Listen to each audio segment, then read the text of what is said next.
children, good morning. Yesterday I gave you the introduction about our lesson. We read the hard words, new terms, and now we are going to have a lesson. I am going to explain you the part of the lesson today and other part tomorrow.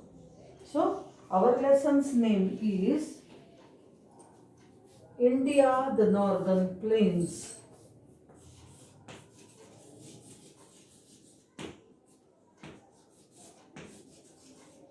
India, the Northern Plains.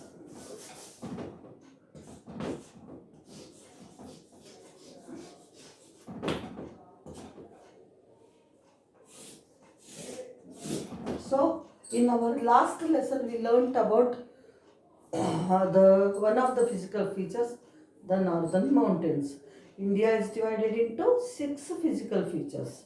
So, we learnt about the northern mountains in our previous lesson, and now we are going to learn about the northern plains. Why they are called northern plains? Because they are located in the northern part of our country. Suppose if our map goes like this, a rough sketch I am showing, not very correct, just to make you people to understand, I can say.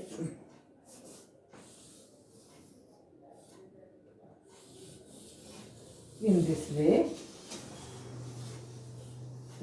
if it goes like this, it is just a rough sketch, you think. Okay?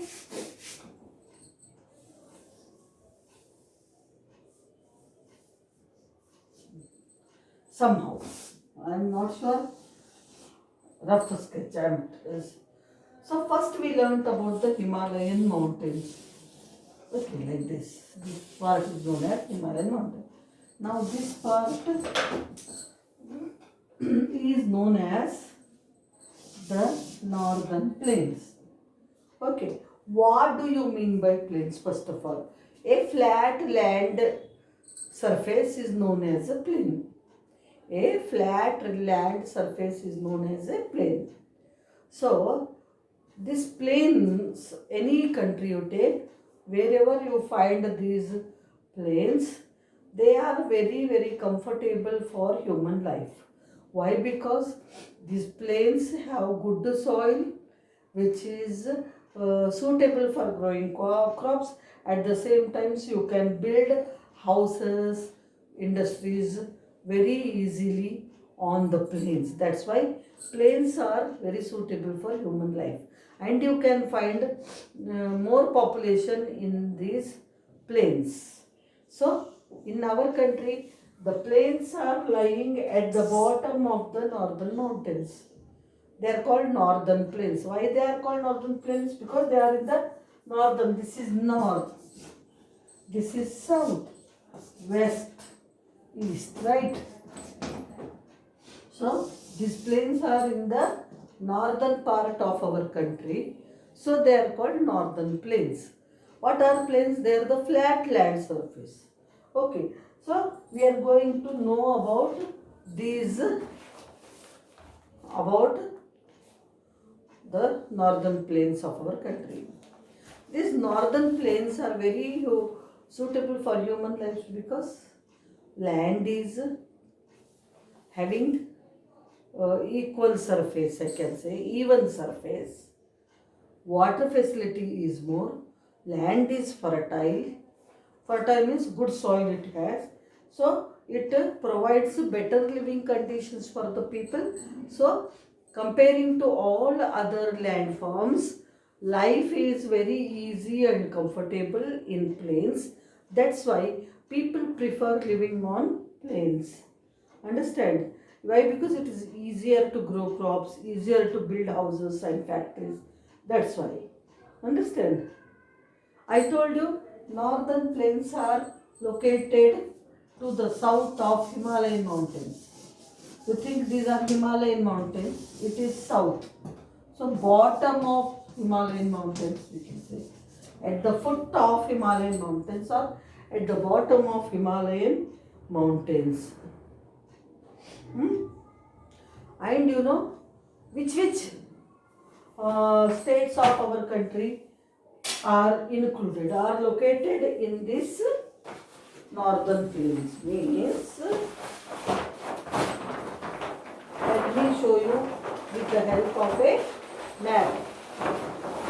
Okay. Look here. This part is northern mountains. Jammu Kashmir, Himachal Pradesh, Uttarakhand, some parts of Bihar, Seven Sisters. They all come under northern mountains. At the foot of northern mountains like Punjab, Haryana, Uttaranchal, Uttar Pradesh, Bihar, West Bengal and Assam. Okay. And Assam. These places come under the area of northern plains. Which states of India come under the area of northern plains? Punjab, Haryana, Uttar Pradesh, Uttaranchal, Bihar and Assam. West Bengal and Assam. Punjab, Haryana, Uttar Pradesh, Uttaranchal, Bihar, West Bengal and Assam. Punjab, Haryana, Uttar Pradesh, Uttaranchal, Bihar, West Bengal and Assam. These states are located in the northern plains area. Which states come under northern plains area? Punjab, Haryana, Uttar Pradesh, Uttaranchal, Bihar, Assam and West Bengal. These are the states which come under the northern plains. So how many there are? Punjab, Haryana, Uttaranchal, Uttar Pradesh, Bihar, West Bengal and Assam. Total 7 states of our country are under northern plains. Okay. The northern plains are very fertile. Why they are very fertile? Northern plains are very fertile. Fertile means having very good quality soil, which is very nice for growing crops. Why do they have such a good quality of fertile land? Because most of the part of this northern plain is drained by the rivers which take birth in the Himalayan mountains. Means many important rivers of India flow through this plain. Okay. Most of the important rivers, Ganga, Yamuna, Kosi, Gandak, Ghagra, Sutlej in Punjab. Sutlej and Beas in Punjab, Ganga, Uttar Pradesh, Yamuna, Ganga, Yamuna, Uttar Pradesh, understand? And Brahmaputra. So many other rivers like Kosi, Gandak, Ghagra, they all take birth, originate in the Himalayan mountains and they flow through this northern plains. That's why this area gets sufficient water, abundant water facility. Moreover, rainfall is also very much here. Second thing, while flowing, what happens? These rivers flow from the mountains, like slope, on the slopes. They flow. India has slope towards its east. Anywhere you take. While flowing, they join so many small tributaries. Understand? Tributaries means small rivers which join the big river while flowing. And they become very big in course. And during floods or simple time also, they carry lot of stones, rocks, sand and settle on this place. Being flat, they can't carry it with them. That will be settled on this land surface. And they will while flowing, these rivers carry a smooth soil called alluvium. Silt we call it. Silt. We call it silt. This silt is called alluvium. It is nothing but a very very smooth soil which mixes with sand and these stones and becomes more fertile. Coarse, it becomes coarse, and it is settled on the plains. Okay, and makes that land very fertile. That's why these plains are very fertile here. Yamuna, Ghagra, Gandak, Kosi, Ganga, they originate, means take birth in the Himalayas and flow through these various states like Punjab, Haryana, Uttar Pradesh, Uttaranchal, Bihar, okay, West Bengal, Assam. Understand? So, Ganga being the main river, this northern plain is also known as the Gangetic plain in Uttar Pradesh. The Gangetic plain. Huh? As it is the major river, we can call this plain the Gangetic plain also.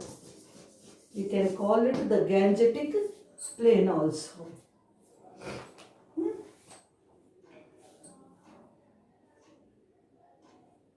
Besides this alluvial soil, rainfall is there, water facility is more, so it is very very suitable for growing crops.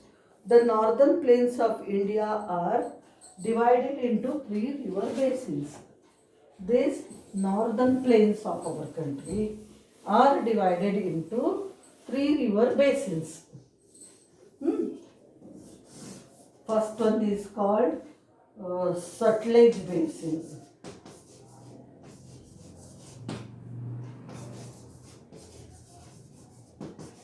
Second is called Ganga Basin. Third is called Brahmaputra Basin.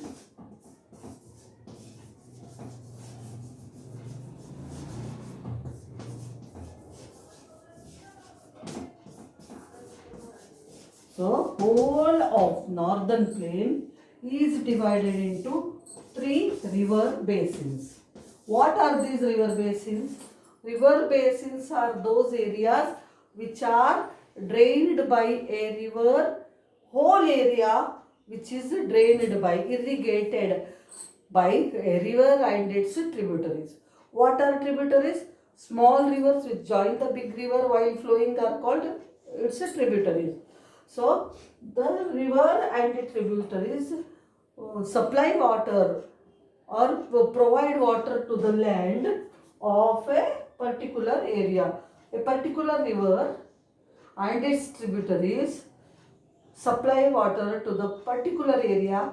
That area which gets water or is, in other words, is drained by the river and its tributary is called a river basin.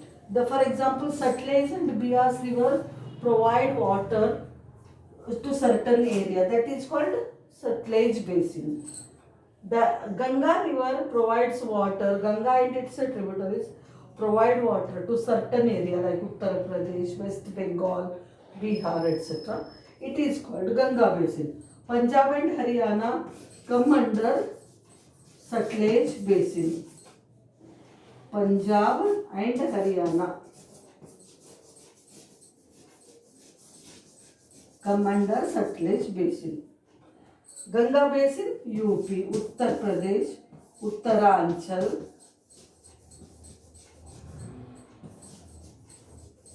West Bengal, Bihar. These come under Ganga basin. Brahmaputra basin, Assam comes under Brahmaputra basin. Assam and parts of West Bengal also come under Brahmaputra basin. So, these are the three important river basins. The whole of northern plains is divided into three river basins. First one is the Sutlej basin, means the Sutlej river provides water to Punjab and Haryana areas. So these two states are called, come under Sutlej basin. Ganga basin, UP, Uttar Pradesh, Uttaranchal, West Bengal, Bihar, etc. They come under Ganga basin because Ganga river drains this area, provides water to these states. Then comes Brahmaputra basin. Brahmaputra river starts in Manasarovar. Understand? From there it enters our country. So it flows through Assam and it enters the mouth of the river. It enters the sea near West Bengal called Ganga Sagar. There it enters. That's why it drains Assam and some part of West Bengal. So it is called West Bengal and Assam are also come under Brahmaputra basin. Like this, whole of the whole of the plains of our country are divided into three river basins: the Sutlej basin, the Ganga basin, and the Brahmaputra basin. Sutlej basin, Sutlej along with its main tributary Beas flows through Punjab and Haryana. So Punjab and Haryana become its river basin. The entire river basin is very fertile for crops. Here main crop is wheat. Wheat, pulses, rice, cotton and sugarcane are grown in Punjab and Haryana. And Sutlej river water is used to irrigate and generate electricity also. Ganga basin. Ganga river is formed from Gangotri glacier at the place called Devprayag. At the place called Devprayag. In this area, the Gangotri glacier gives birth to Ganga river. Understand? Before entering Haridwar, it flows through mountains at a great speed. A number of smaller streams join the river Ganga during its journey. Many small rivers join Ganga. If you compare Sutlej basin, Ganga basin and Brahmaputra basin, Ganga basin is bigger than these two others. Because it covers 4 states and it is joined by so many tributaries and it makes the area more fertile. Understand? Its main tributaries are Yamuna, Gomati, Ghagra, Gandak and Kosi. Son river in Madhya Pradesh joins it. Understand? It doesn't originate from Himalayas. It originates from Vindhya and Satpura mountains. Ganga and Yamuna river, they both meet at the place called Sangam. Understand? The Ganga river further flows through Uttar Pradesh, Bihar, West Bengal, and the river splits into two, means breaks into two parts. Understand? If the river is like this, it is. So one part in India, it is called Hooghly. The other part goes into Bangladesh, which is called Padma river. Understand? Ganga river gets into two branches. One branch enters West Bengal, the other branch enters Kolkata. The one which enters Kolkata is known as Hooghly river, and the one with the branch which enters Bangladesh is called Padma river. The other branch joins river Brahmaputra. Brahmaputra takes birth in Manasarovar lake in Tibet. And in Tibet it is known as Sangpo river. Sangpo river. In a Tibetan language it is called Sangpo river. After it enters the valleys in Assam, it is called Brahmaputra river. Son of Brahma. Brahmaputra. Okay. Then it joins Ganga river and forms the largest delta in the world. Ganga and Brahmaputra river form the largest delta in the world, which is in West Bengal. The delta is called Sundarban. Sundarban is the largest delta. Delta is what, mouth of the river where lot of alluvial soil is deposited. These rivers form very fertile land area, and that's why life here is very comfortable. Today we talked about the rivers plains and the three main river basins and where they are, which states come under them. And tomorrow we are going to study about the states in each river basin, their crops, their lifestyle, their festivals, everything. So here we are stopping today. Thank you.